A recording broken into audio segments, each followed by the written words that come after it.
E nessa safra 13 e 14, o que a gente aprendeu com esse negócio? Até porque quando a gente chega nessa safra, a gente não está mais analisando só essa safra. A gente tem uma história que vem junto com os números que vai, Danilo, para essa estatística. A gente tem uma maturidade na análise de dados, a gente tem a estatística que faz com que... Mas e aí? O que a gente aprende com esse negócio? E o que a gente aprendeu com esse negócio? Né? Primeiro ponto foi que a gente estudou do Rio Grande do Sul ao Pará, passando pelo Paraguai. A gente até vai ter oportunidade, ano que vem, ter o Roraima e o Amapá fazendo parte da nossa história. E aí o primeiro grande trabalho do estatístico é reconhecer que o Brasil, do Rio Grande do Sul, é completamente diferente do Chaco, do Paraguai, ou das áreas férteis do Paraguai, ou do Maranhão, ou do Piauí, seja o Maranhão no sul, ou no Maranhão na divisa no norte com o Piauí, que é completamente diferente. Então a gente conseguiu entender essas propriedades, onde a gente teve a oportunidade de selecionar, que são dados confiáveis, 417 mil hectares de pastagem, 146 propriedades diferentes, 19 mil e quase 500 hectares de agricultura, que cada dia que passa cresce, Fabinho, o nosso número com agricultura. Teremos o café, mais um ano que vem, né, Fabinho? E assim por diante.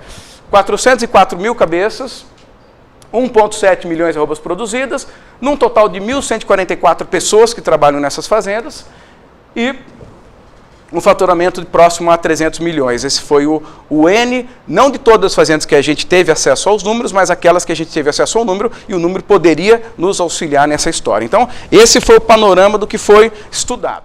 Quanto que o valor de venda do ano, que foi um ano de valorização, interferiu nesse resultado, Clovenilson? E a gente viu, será que essa turma subiu nesse bonde? Será que quem ganhou mais teve isso? E a gente foi aprofundar e levou um susto.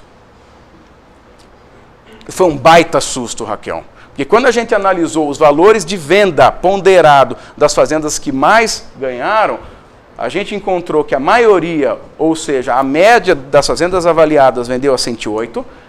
Quem vendeu melhor na média do ano vendeu a 121.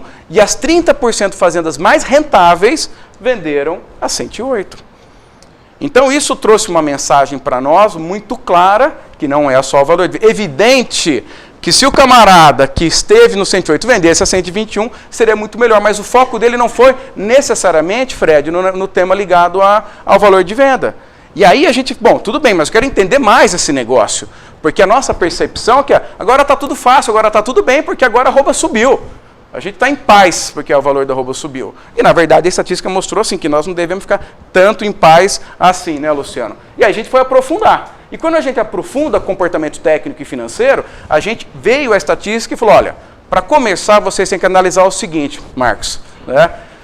Existem top indicadores. E a estatística mostrou que o número que a gente precisava avaliar é o top 30%. E falou o seguinte, uma coisa são os top 30% rentáveis, e a outra coisa são os top 30% melhores do indicador.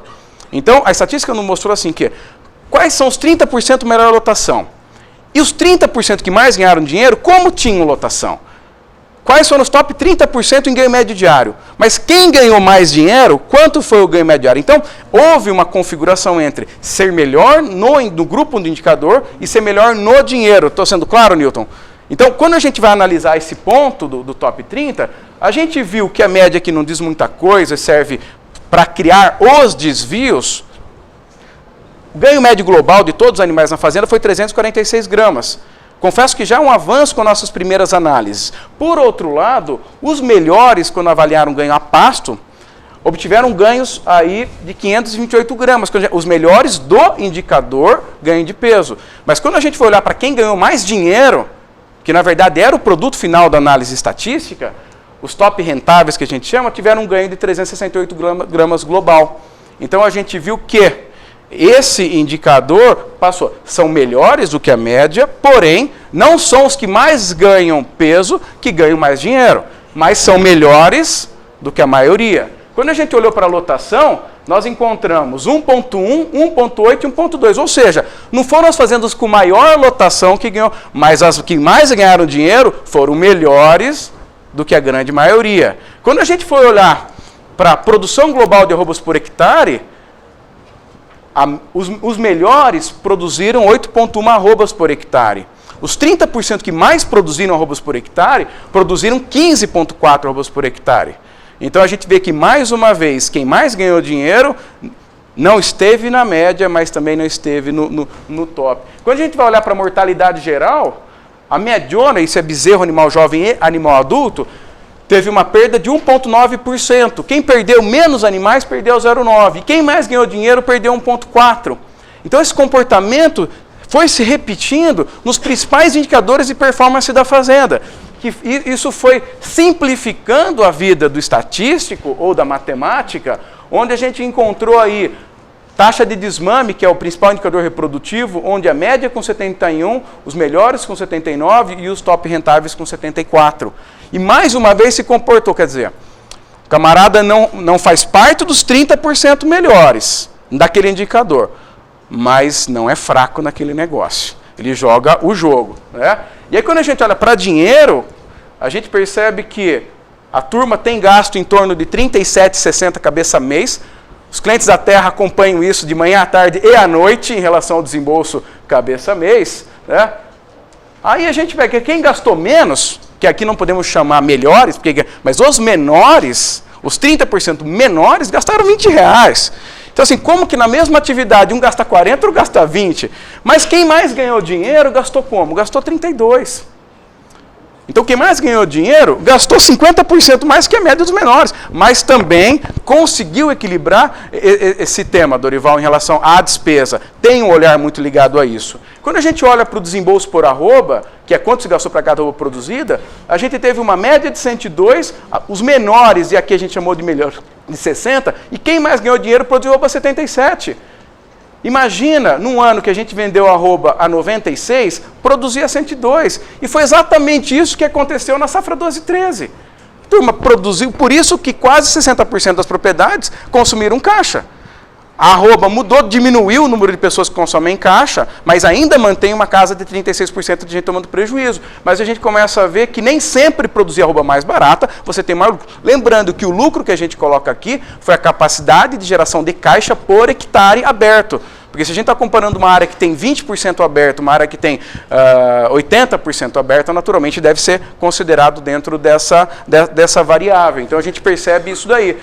E aí, por bezerro, a mediana produziu um bezerro 927, enquanto que os menores foram 546 e o top é 700. Interessante que a gente vê, apesar do bezerro valer R$1.000, não é isso? R$1.100, Fred, R$1.200, se bobear, talvez mesmo vendendo a 1.000, talvez eu não consiga ganhar dinheiro com esse bezerro. Agora, quando a gente encontra fazendas com índice reprodutivo equilibrado, pode-se produzir a 546, coisa que a Lídia, por exemplo, faz muito bem aí quando a gente fala em reprodução. E resultado por arroba, chegando ao final, a gente tem aí desde R$30 por arroba quem mais ganha, tendo 43 os melhores e a média a 6. Um dos últimos itens que a gente queria compartilhar e passa a ser analisado, e para nós ele escancarou esse ano, é o chamado ágio da reposição. O que é o ágio da reposição? O ágio da reposição é a diferença, Fernando, entre o valor que eu estou repondo o meu bezerro, ou meu animal de reposição, e o valor que eu estou vendendo arroba. Então hoje, se a gente faz a conta de um bezerro de 7 arrobas a R$1.000 e poucos, nós estamos falando de um bezerro de quase R$170 arroba. E eu estou comercializando a 125, essa diferença é o que a gente chama de ágio. E aí todo mundo aqui que compra bezerro, o doutor sabe muito bem disso, sabe da dificuldade de fazer essa reposição. Por outro lado, quando a gente analisa esses números do ágio, que tem um impacto enorme, até porque o principal insumo de uma fazenda de recria engorda é a reposição, concordam comigo? Esse que está a maior parte do dinheiro, enquanto a média teve um ágio de 2,9%, lembrando que é o ágio médio de venda e o ágio médio de compra. Não é o ágio no dia da compra, é o ágio médio do que aconteceu na safra, valorizou a arroba, melhorou esse índice.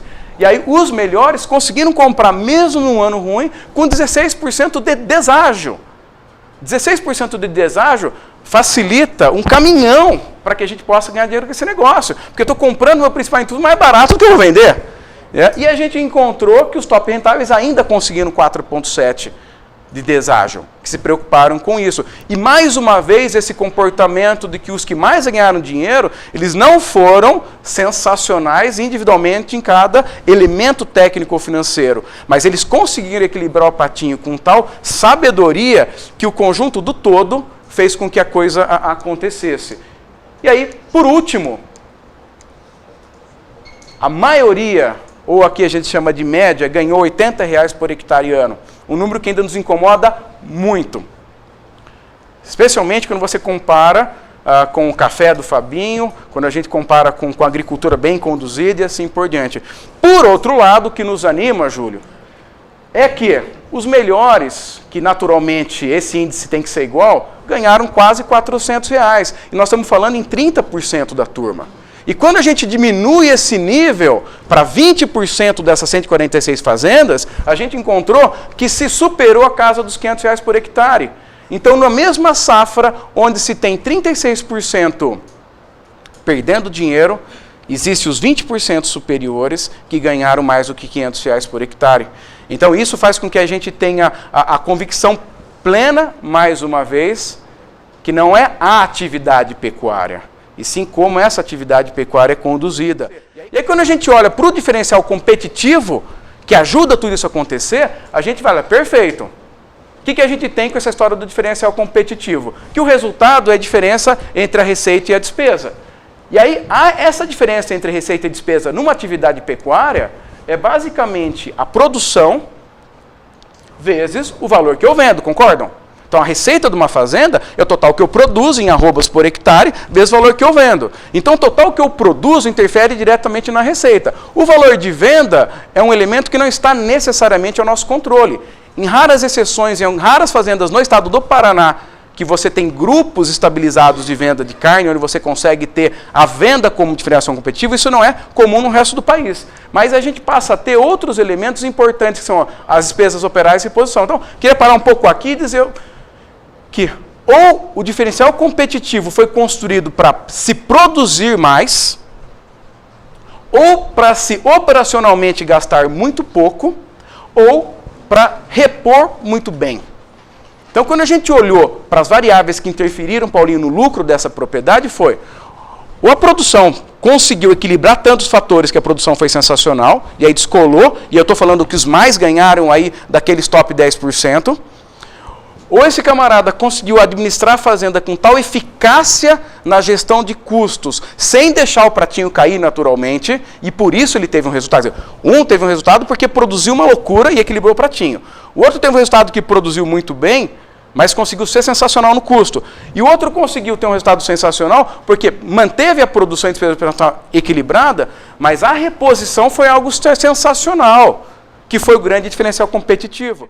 E aí a gente viu que o foco sempre foi dado nesses casos, ou na habilidade em custo, ou na habilidade técnica, ou na habilidade comercial. Então eram posicionamentos muito bem resolvidos nessas propriedades. Que as fazendas que mais ganharam administraram muito bem os diferentes indicadores produtivos.